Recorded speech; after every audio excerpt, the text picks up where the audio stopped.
اهلا وسهلا بكم يا جماعه. حبينا نعمل معاكم حلقه النهارده جديده ومعانا ضيف جديد. النوشن. لا احمد ايهاب. احمد ايهاب. اي حد يا جماعه محتاج عربيه تصليح بيع شراء اي حاجه يعني ايه حاجه زيرو. لا استنى احكي لنا حاجه في فابريكا ماشي. بص هو احمد راجل محترم. هنسيب لكم الرقم بتاعه على القناه. ماشي. هنقول مقدمه بسيطه بس احنا بنتكلم برضه عن العربيات والملخص بتاعها والتجار والجشع اللي بيحصل والبيع والشراء وبتاع. يا ابني انت بتتكلم قدام الراجل؟ لا هو ده الجشع. لا قصدي يعني كفكره. هو ده مش تاجر.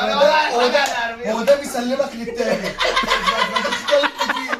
فاهمني؟ ابدا حابب تشرح موضوع. لا اخش في الاهلي والزمالك الاول عشان نسيب الحوار ده. سريع قول. اديهم بريف سريع في قول اديهم بريف. النهارده مثلا الاهلي قرب خلاص يخلص صفقه من الاتحاد.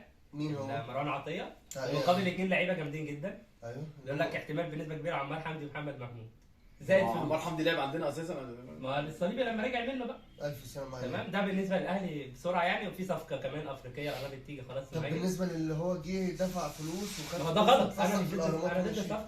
هي دي الاداره اللي بتتكلم. طب ما هو الزمالك عارف الزمالك بقى النهارده الرئيس بتاع الاتحاد طلع قال لك الزمالك كان هياخده ازاي بقى؟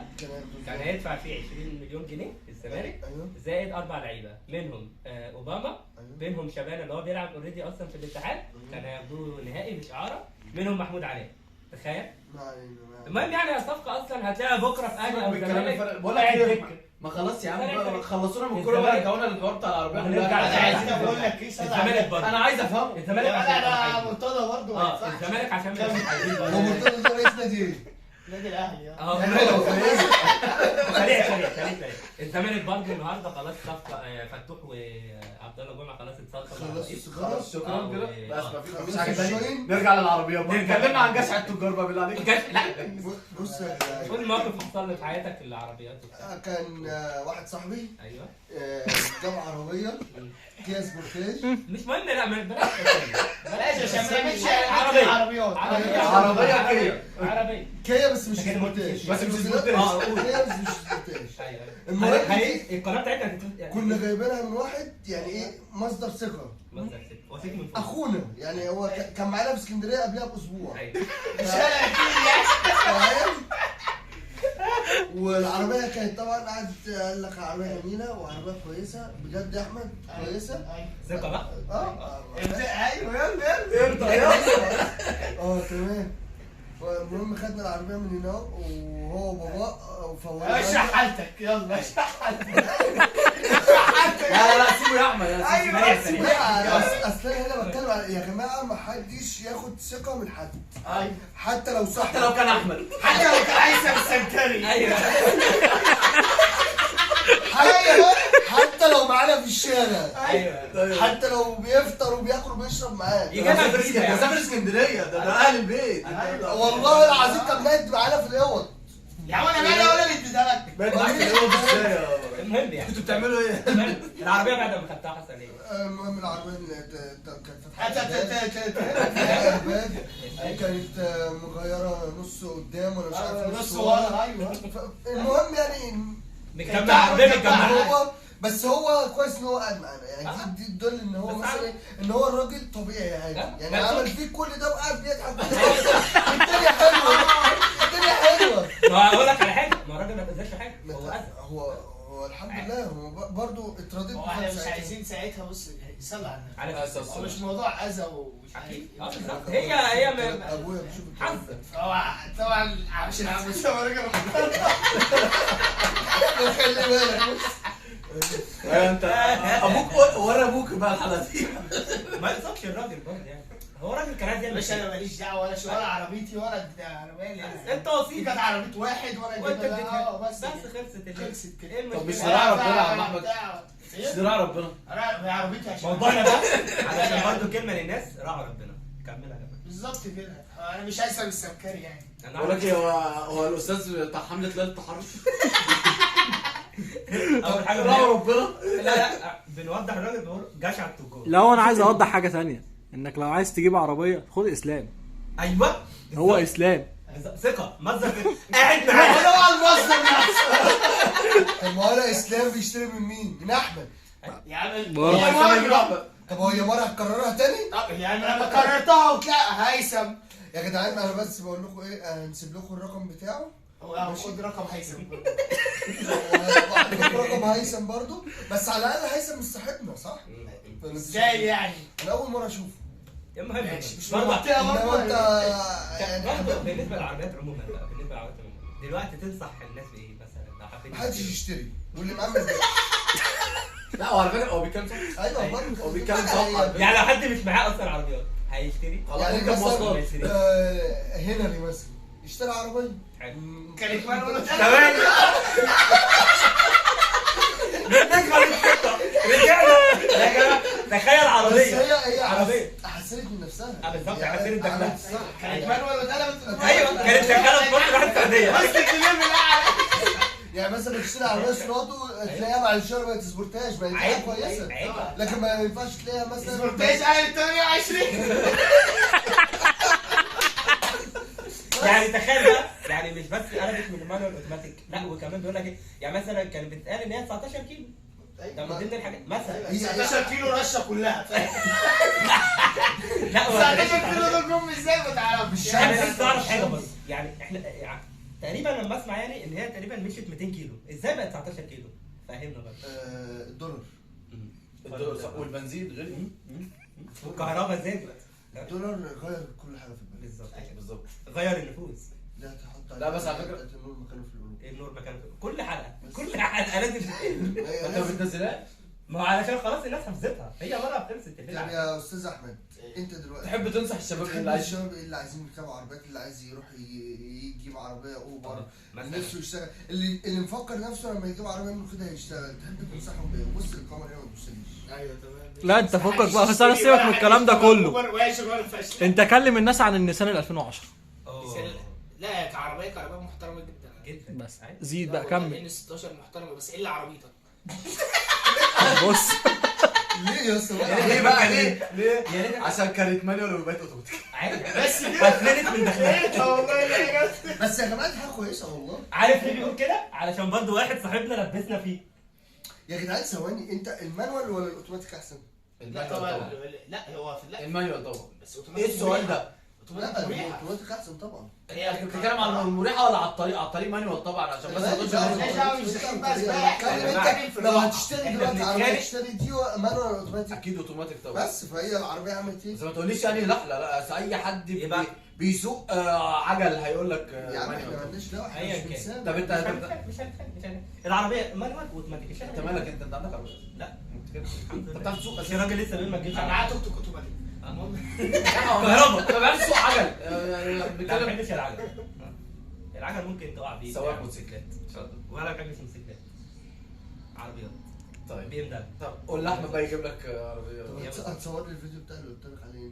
يا عم احنا بنتكلم يا عم في الناس دلوقتي يا عم، مع الناس قصدي. تتكلم في الناس. بتتكلم في الناس. اتكلم في الناس ازاي؟ يعني يعني دي كانت استنى بس حاجة معلش. بره. هنا ليه؟ انت ساكت ليه؟ ليه؟ بسمع. ماشي مع بعضينا.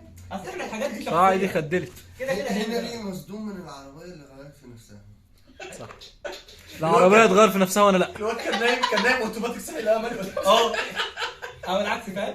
لا وايه ما شاء الله بس بس بقول جميل. لك ايه، تحط عليها القلم ما يطلعش. انا لقيته يوم الجمعه بيتصل بيا بقول له ايه، وبعت لي بقى الفيديو بيقول لي لهواة الحاله النادره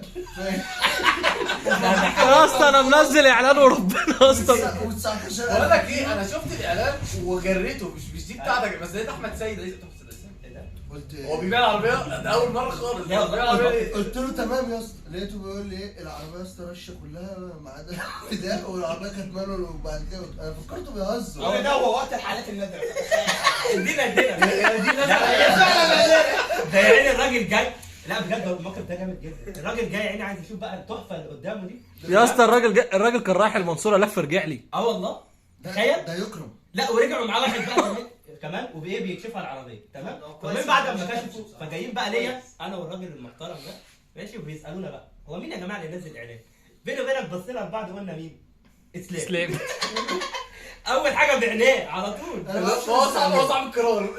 انا اصلا ما عايش انزل اعلان. مثلا فاهم؟ بس عشان احنا بس هو طبعا بيعرف يعمل بس احنا الحمد لله يعني بفضل الله تعالى معانا واحد اللي بيعرف يلبس الناس كلها العربيه. فاكيد احنا حاجه زي دي مش هتضايقنا. الكابتن احمد اللي هنحط له حط له الرقم بتاعهم في البايو. ليه يا عم؟ ليه يا عم؟ بقول لك ايه، شوف احمد اللي بيلبس في العربيات كده هي عشان كانت مانوال واتقلبت ايه انا اعرف. ده عيب خلق يا بس راجل. سبورتاج ما بقول لك ايه المشكله لما اتقلبت سترونيك بقى. بقول لك ايه، ده شالوا ده شالوا دبرياج يعني، عادي ده يعني. عملوا لا لها بس عمليه ثواني صغيره. ثواني انا احب برضه اشكر الحاج حاج ايهاب ولد احمد. ايوه ماشي ثواني بس. ليه؟ لان احنا لما جبنا العربيه دي كان فيها ترمبة الجاز الجاز بتركب ميكروباص بنزين معايا كانت ايه فاضيه فاما انا عربيه السبورتاج السبورتاج ففولها لنا اللي احنا بنسموه اسمها فقولها لنا. اقسم بالله ما كنتش اتفرج قبل كده. يا عم ان شاء الله هيعجبه. بس انت يا عم بنشكرك يا حاج ايهاب وربنا يكرمك وان شاء الله ليك والخلفه الجميله اللي انت جايبها لنا دي فاهمني. فملأنا التانك بصراحه. شوف يا جماعه التانك في الوقت اللي زي ده كان بيتكلف كام؟ شوف اهو لا، خير بس ده عمل خير ولا مش خير؟ خير عمل اهو جميل. اه ومن مكاني ده بحب برضه اقول لابويا ركز على الفيديو ده لان هتلاقي فيه كلام كبير قوي هيعجبك فاهمني. هو عارف بيت عم ايهاب؟ هو عارف ومصمم بس هو بيقول ايه دول صحاب ابني اكيد مش هيضروني. راجل محترم يا عم. لا هو احمد محترم وخلي بالك هو كان بيعمل معاك واجب بس انت اللي ما عرفتش هو تسوق كان العربية. نفسه يركبنا سبورتاج. ما هو لولا الحركه دي ما كناش ركبنا سبورتاج لحد دلوقتي. طب انت مثلا اول مره عايزين ثواني مثلا ده اكتر من في مثلا موقف انت بالنسبه لك حصل لك في العربيه مثلا برضه مضحك كده. هو عواب لا، هو بيتحرك مش- بعربيته عشان يحصل له موقف. لا هي مش حكايه موقف، هو في واحد كان معايا في المكتب كانت عينه حلوه شويه حلو. فبيتكلم والله ما بهزرش، العربيه كنت لسه مطلعها من الصيانه اه. من يومين بالظبط. حلو كده عند بيته هو شاف يعني اليوم ده خلينا نكمله. قال لك ايه ده العربيه انت ايه ده انت غسلتها وبتاع الله ينور وبتاع. مش انا ما عنديش مشكله، روحت عادي ما فيش حاجه حصلت. تاني يوم ماشي بالعربيه جنب بيته هو عند سنه الزمالك، نازل من على الكوبري السير اتقطع يا نهار وطقم صبابات وعمره موتور وعمرها ما حصلت ولسه مطلع من الصيانه. ايه تاني في المكنه ممكن يحصل؟ الله ينور أنا عليك. عندي بس سؤال. فده من الحاجات اللي انا من ساعتها ما ما كنتش باخد قلبتهاش- العربيه. ما قلبتهاش انا بعرفك انا راكن العربيه ليه. ما قلبتهاش مانوال بقول لك ايه، عارف انا واقف على عشان ايه؟ هي اوتوماتيك. واقف على دبرياج. الله شوف الدبرياج بقى بتاع النيسان ينفع يشتغل عندي؟ لا عندك مانوال بقى كده دي يا عم انا اوتوماتيك يا عم يا حاج. اوتوماتيك بس هي المانوال بقى. ما هو ده هيتاخر انما لا لا لا والله اقسم بالله، انت عارف يعني ايه نازله من على الكوبري فجاه لقيت العربيه طفت؟ بس انا مش بؤمن بالحق. دي اوتوماتيك يا اسطى. ايه ده بتعملوا ايه انا يا ضد جماعة؟ الفكره دي بصراحه ومن هنا بقول للناس ضد الحسن. دي يعني ما ده مسؤول في القران. ماشي بس حتى يعني سلام. ما تؤمنش بيه. لا هو صلى على خليكي في حالك. ايوه بس طلع النبي اسمع دي. ايوه قول يا أستاذ أحمد. عادي ما هوش عربيه ولا عادي راجل يعني عادي فري طبيعي. انا لوحدي كده طبيعي هتحسد ليه؟ انا عارف. وانا بتهان ولا ايه؟ انا اللي جابني هنا. والله انت ايه دخلك في انت ماشي عادي. انا عمال ادور على اي موقف حصل لي مع العربيات مش لاقي. لا لا انا ممكن احكي موقف لعمروسه. عمروسه كان بيعدي قبل كده في واحده شاورت له وقعد الناحيه التانيه عادي مش عارف. ده اخرك في في واحده كانت معلقه في كومنت عايزه تروح امبابه ازاي رد عليها فاكر برضو. احنا هنا مش في يعني مش بنفضح بعض دي حاجات شخصيه. بقول لك ايه استنى. اما الراجل ده بتعمله معاه الصبح من الصبح على ما ترد. ده انا وشي واقف. بقول لك ايه بس احنا ما قلناش اسمه اللي هو احمد ايهاب ما قلناهوش خالص. بس ميزه احمد ايهاب بقى كمان انه ملوش مكان معين. يعني هو كان يعني لا ينفع شيلي في ضرايب. اي حته. هنكتبه غلط. يعني لا مثلا ليه مكان تقف تروح له يعني يدبسك في العربيه وتدور عليه ما تلاقوش. ايوه فاهم؟ لا لا عامل زي ما الدبور. تحرجش الراجل بقى خلاص هي قصه. لا يا جدع يا جدع ازاي؟ يا جدع كمل. انت في دماغك لعبه كده ولا حاجه نلعبها بقى؟ اي لعبه عموما. لا لا هي كونكت 4 بقى واحنا مش قادرين. ازاي تخنق التاجر؟ ازاي لا اسمها ازاي تختار تاجر. طب يا جدعان بقول لكم ايه؟ بس ده شغلك لا دي اللي مش جاي. لعبه دي مش لعبه لا. بقول لك ايه لو حد طلب يعني محتاج يشتري عربيه مثلا بجد انت تقول له يعمل ايه؟ ده بجد بقى فكك. ما يشتريش عربيه من غير بنزينه عشان ما يلبسش فيها وتطلع مقلوبه اوتوماتيك. تطلع هيثم. انا حاسس ان الكلام راح لحد. انا مش فاهم فيه هو مركز مع النيسان ليه فيه. طب يا عم احمد انت ايه العربيات اللي مثلا الاقتصاديه مثلا اللي الواحد مثلا يجيبها عشان يشتغل بيها وايه العربيات اللي ترفيهيه فاهمني؟ وايه العربيات العائليه؟ انت ممكن تقول لنا الكلام ده بحكم ان انت كل يوم بتدبس العربيه. يا عم بقى يا عم خلاص بجد بنتكلم بجد. هنبدا بس بالعربيه الاعتماديه بتاعت الشغل. واحد مثلا معاه ادينا نماذج يعني. فيرنا افيو. فيرنا افيو. احنا باذن الله القناه دي خلاص كده يا جماعه انتهت مبدئيا. فيرنا افيو يا عم هو انت دي بالنسبه تناظر للشغل. المحطه. طب لو مثلا عايز عربيه عائليه، واحد مثلا عنده 5 كيا كارينز. كيا كارينز القديمه اللي هي بتاعت ابو هند. ايوه 2010 لحد 2013. الاوتوماتيك. اوتوماتيك اوتوماتيك او المانوال عادي. بس اوتوماتيك احلى. ده بالنسبه للاعتماد. مثلا الترفيه دي العائليه. العائليه. لا الترفيه ده بقى عادي، ممكن رانج روفر جاك او جاك. الجاك يا اسطى بعد اذنك. جاك مالها؟ ثواني جاك دي مش تقعد معاك شهرين. انا اعرف واحد كان عايز يبقى على جاك ويحولها غاز ويشتغل بيها اوبر وكانت عامله 700,000. تخيل هشغل عربيه دلوقتي كنت تيجي دلوقتي وهو بيصورنا مثلا تعالى هنا عندنا تصوير، لا مش هينفع عشان عندي قسط كمان يومين. تخيل واحد ما معهوش مثلا غير 70 جنيه ورايح مشوار ب 20 30 جنيه وراكب اوبر بعربيه 700,000 جنيه. يا نهار اسود. طب ليه؟ لا احنا وبعدين لا استنى بس، هو اصلا ما كنتش هتلاقي موبايل صورنا بيه مبدئيا يعني. كان زمان راح ادفع بيه القسط الصبح.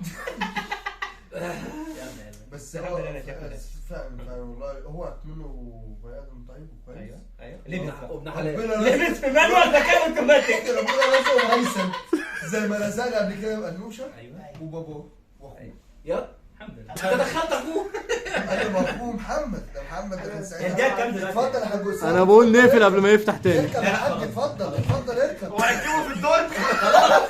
هو يعني كانه باب. هنا كام؟ 17 14 17 بس 3 دقايق تقريبا. 3 دقايق يا استاذ بنحمل. 3 دقايق نرجع للاهلي والزمالك تاني. لا استنى هنا عنده موضوع مهم. قول يا عم. احنا ما عندوش. لا ما عنديش. طب بقول لك تيجي انت 3 دقايق دول؟ لا انا ما بطلعش. لا هو لا عنده حسام قمر. يعني ما فيش اي موقف. لا ما هو بس انا سؤال، هو انت شغال ايه؟ او يعني خلاص بقى. تاني لا شغل. ما بينصب على الناس. يا عم بس لا يا عم انت لقيت الزواج هنا. يعني هو شغال ايه الراجل؟ راجل فضح يا جدع. لا انا سخنت بقى. لا ما شغال ايه؟ اللي شغال ايه؟ انت بتشتغل ايه يا عم؟ انت انا الشغل بتاعت الفريق. بتاعت الفونات دي شغلة. انا ماسك تليفوني ينفع بتاعت الفونات؟ عندي محل موبايلات. الموبايل اصلا بيجيبوا لك جايب نص مثلا. كانوا فين؟ مش اعلان، ما احنا قاعدين بنقول اعلان. طب قول لي التليفون ده نوع ايه كده؟ خلاص ايفون ايه؟ خلاص ما بص عشان نعرفه قلة الثقة. ايوه يا دي قلة الخرا. يا عم مش عارف بتكتب ليه على المشاهدين؟ ما هم تعرف ان هم انت عارف اول حاجه نفسي فيها ايه؟ ويشتموك. انا نفسي اول حاجه فعلا نيجي مشاهدين وبعد كده اي حاجه. انا معاك في اي حاجه. انت عندك 9,500 الحمد لله يا باشا. مشاهدات ب 2000 وشويه يا باشا. ايه اللي ب 2000 وشويه؟ انا عايز نجيب لحمه. ايه اللي ب 2000 وشويه؟ طيب بقول لك انت عايز كام؟ عايز 2 كيلو. انا شايف نقفل بقى كده خلاص. نعم. حد عايز يقول حاجه؟ لا طب انت كده كده علامة كرتونة. بس خلاص. يلا سلام الراجل يا ماما. قمت قبل ما يقفل.